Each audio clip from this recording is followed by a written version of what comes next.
In 1925, a man walked into a luxury Paris hotel with forged documents and left having sold the Eiffel Tower. Not a replica. Not a souvenir. The actual Eiffel Tower. And the most unbelievable part, he did it twice. His name was Victor Lustig, and he may have been the smoothest con artist in history. But to understand how he pulled it off, you have to understand Paris in the 1920s. The city was recovering from World War I, money was tight. Pride was wounded. And the Eiffel Tower.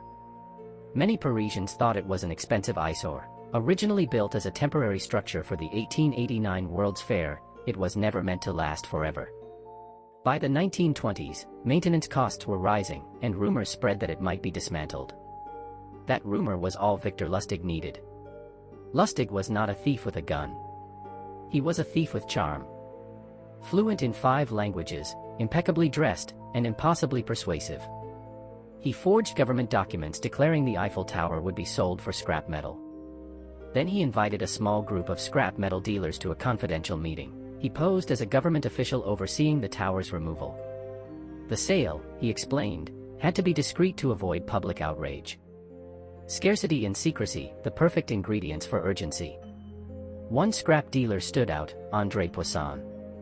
Poisson wanted legitimacy. He wanted to belong among Paris's elite businessmen. Lustig sensed it instantly.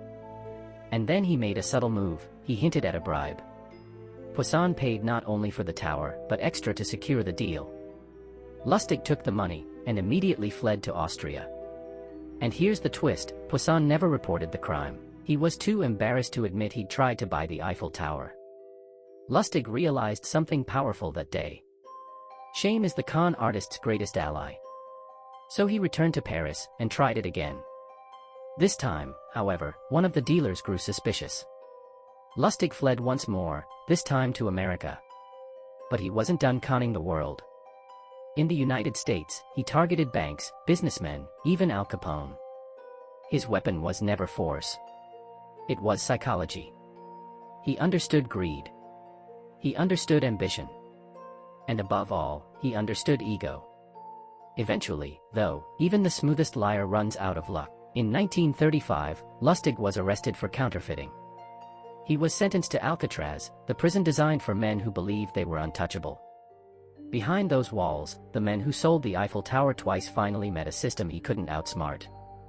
Victor Lustig died in a prison cell, but his story lives on as a masterclass in human psychology. Because the Eiffel Tower was never really the product. The product was belief.